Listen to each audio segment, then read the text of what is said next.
വിശുദ്ധ യോഹന്നാൻ എഴുതിയ സുവിശേഷം അധ്യായം 4 വാക്യങ്ങൾ 27 മുതൽ 38 വരെ. നിങ്ങൾ അറിയാത്ത ഭക്ഷണം എനിക്കുണ്ട്. അവന്റെ ശിഷ്യന്മാർ തിരിച്ചെത്തി. അവൻ ഒരു സ്ത്രീയോട് സംസാരിക്കുന്നത് കണ്ട് അവർ അത്ഭുതപ്പെട്ടു. എന്നാൽ എന്തു ചോദിക്കുന്നെന്നോ എന്തുകൊണ്ട് അവളോട് സംസാരിക്കുന്നെന്നോ ആരും അവനോട് ചോദിച്ചില്ല. ആ സ്ത്രീ ആകട്ടെ കുടം അവിടെ വച്ചിട്ട് പട്ടണത്തിലേക്ക് പോയി ആളുകളോട് പറഞ്ഞു, ഞാൻ ചെയ്ത കാര്യങ്ങളെല്ലാം എന്നോട് പറഞ്ഞ ഒരു മനുഷ്യനെ നിങ്ങൾ വന്ന് കാണുവിൻ. ഇവൻ തന്നെയായിരിക്കുമോ ക്രിസ്തു? അവർ പട്ടണത്തിൽ നിന്ന് പുറപ്പെട്ട് അവന്റെ അടുത്ത് വന്നു.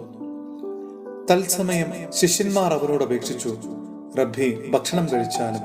അവൻ പറഞ്ഞു, നിങ്ങൾ അറിയാത്ത ഭക്ഷണം എനിക്കുണ്ട്.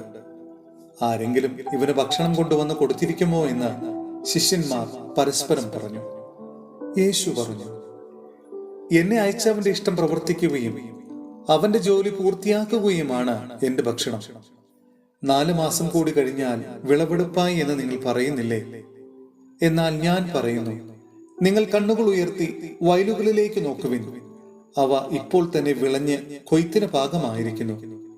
കൊയ്യുന്നവന് കൂലി കിട്ടുകയും അവൻ നിത്യജീവിതത്തിലേക്ക് ഫലം ശേഖരിക്കുകയും ചെയ്യുന്നു. അങ്ങനെ വിതയ്ക്കുന്നവനും കൊയ്യുന്നവനും ഒപ്പം സന്തോഷിക്കുന്നു. വിതയ്ക്കുന്നത് ഒരുവൻ, കൊയ്യുന്നത് മറ്റൊരുവൻ എന്ന ചൊല്ല് ഇവിടെ സാർത്ഥകമായിരിക്കുന്നു. നിങ്ങൾ അധ്വാനിച്ചിട്ടില്ലാത്ത വിളവ് ശേഖരിക്കാൻ ഞാൻ നിങ്ങളെ അയച്ചു. മറ്റുള്ളവരാണ് അധ്വാനിച്ചത്. അവരുടെ അധ്വാനത്തിന്റെ ഫലത്തിലേക്ക് നിങ്ങൾ പ്രവേശിച്ചിരിക്കുന്നു. സഹോദരരെ, വിശുദ്ധ പൗലോസ്ലീഹ തിമോത്തിയോസിന് എഴുതിയ 2-ാം ലേഖനം അധ്യായം 4 വാക്യങ്ങൾ 1 മുതൽ 6 വരെ. വചനം പ്രസംഗിക്കുക.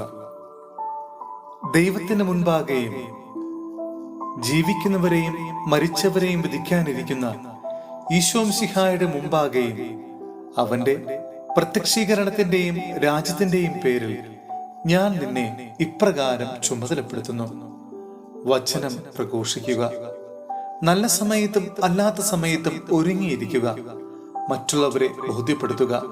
അവരെ ശാസിക്കുക.